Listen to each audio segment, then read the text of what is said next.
Karena Nabi Shallallahu Alaihi Wasallam pernah bersabda, innal imana la yakhlaqu, sesungguhnya iman itu sungguh bisa usang.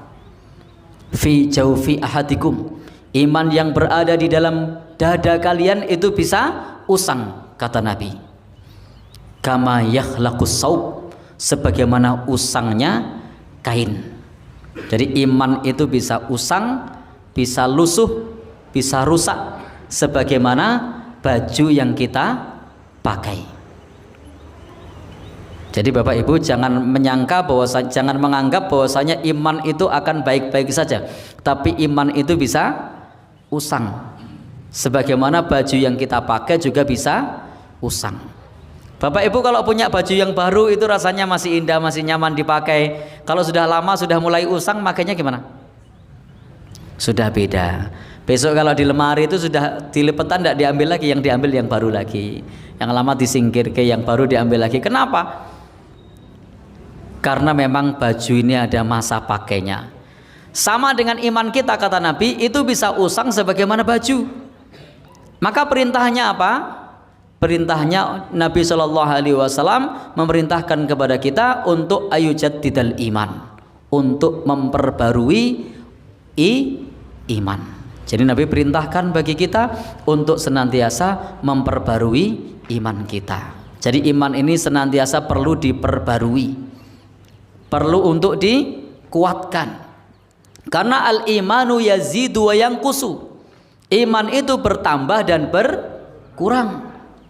Yazidu bitta'ah, bertambah dengan ketaatan. Jadi kalau kita melakukan ketaatan itu artinya iman kita sedang bertambah. Wa yanqusu, dan bisa berkurang. Berkurang dengan apa? Kemaksiatan. Alhamdulillah ini ada pimpinan kita, guru kita, ustadz kita dari tablik memberikan satu pencerahan kepada kita. Iman kita kurang karena bermaksiat.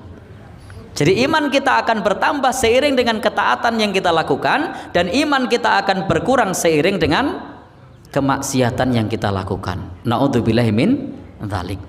Dan itulah manusia punya dua potensi, potensi taat dan potensi maksiat. Itu siapa saja. Semua manusia punya potensi yang sama. Baik rakyat biasa atau pemimpin punya potensi untuk taat dan punya potensi untuk maksiat. Demikian pula dari kalangan bangsawan maupun rakyat punya potensi untuk taat, punya potensi untuk maksiat. Demikian pula ustadz maupun santri, murid sama, punya potensi yang sama. Tidak ada manusia yang maksum kecuali nabi kita. Maka disinilah Bapak Ibu penting bagi kita untuk senantiasa watawasau bil haqqi watawasau bis sabar, saling menasihati dalam kebenaran, saling menasihati dalam kesabaran. Karena kita semua sama, punya potensi taat, punya potensi maksiat. Allah Subhanahu wa taala berfirman, fa'alhamaha fujuraha wa taqwaha.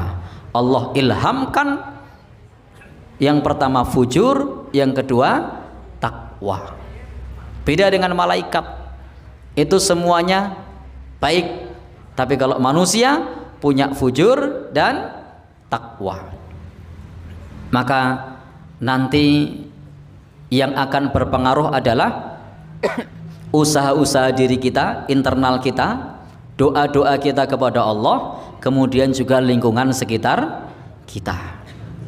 Maka kita perlu pula berdoa kepada Allah Subhanahu wa taala sebagaimana doanya para sahabat Rasulullah, Allahumma zidni imanan wa yaqinan wa faqihan. Ya Allah, tambahkan kepadaku keimanan, tambahkan kepadaku keyakinan, tambahkan kepadaku kefakihan. Itu contoh doa dari sahabat Rasulullah agar imannya bertambah, agar keyakinannya kuat dan fakihnya bertambah. Karena meskipun sahabat Nabi, mereka juga manusia biasa, imannya bisa bertambah dan berkurang. Maka suatu saat ada salah seorang sahabat namanya Handolah. Handolah itu dia pernah berkata, apa kata Handolah? Wahai Rasulullah, wahai kawan, Handolah sudah menjadi munafik. Handolah bilang sendiri, Handolah sudah menjadi munafik. Apa maksudmu?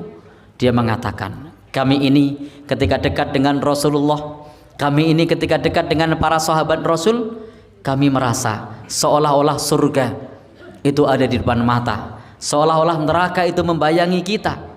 Tetapi ketika kami sudah pulang dan kembali kepada keluarga kami, kembali dengan kesibukan kami, maka kami mulai memprioritaskan dunia. Padahal ini adalah sahabat Rasul. Dia merasakan betul ketika berada di sisi Rasulullah, merasakan betul ketika berada di lingkungan kawan-kawan yang soleh, merasakan betul ketika berada di lingkungan kawan-kawan yang soleh. Dia merasakan surga begitu dekat, merasakan neraka itu membayanginya, sehingga membuatnya taat kepada Allah, meneguhkan imannya. Tetapi begitu pulang ke keluarganya, disibukkan dengan pekerjaan-pekerjaan rumah, disibukkan dengan urusan keluarga, disibukkan dengan urusan anak-anaknya, bisnisnya, dagangnya, maka seiring waktu seolah tampak mulai pudar. Kenapa? Karena ada berbagai macam kesibukan. Padahal siapa tadi? Sahabat Rasulullah. Maka demikian pula kita penting untuk senantiasa memperbarui iman. Datang ke majelis taklim, membaca kitab-kitab para ulama, sowan di tempat ustadz kita, pimpinan majelis tablik, minta nasihatnya. Sekelasnya para ulama madhab yang 4 itu, mereka pun mengatakan bahwasanya mereka ketika merasakan ada yang tidak beres di dalam dirinya, maka mereka datang kepada kawan-kawannya, datang kepada guru-gurunya untuk minta nasihat. Dan Bapak Ibu, kalau ada yang minta nasihat, idza stangsohaka fangsoh. Kalau ada orang yang minta nasihat kepadamu, berikanlah nasihat. Dan nasihat terbaik adalah ittaqillah, bertakwalah kepada Allah Subhanahu wa ta'ala. Apalagi Bapak Ibu, sesuai logo yang ada di taplak ya, Muhammadiyah, itu adalah gerakan amar ma'ruf nahi mungkar. Sebagai gerakan amar ma'ruf nahi mungkar, sehingga kita bisa saling mengingatkan untuk amar ma'ruf nahi mungkar.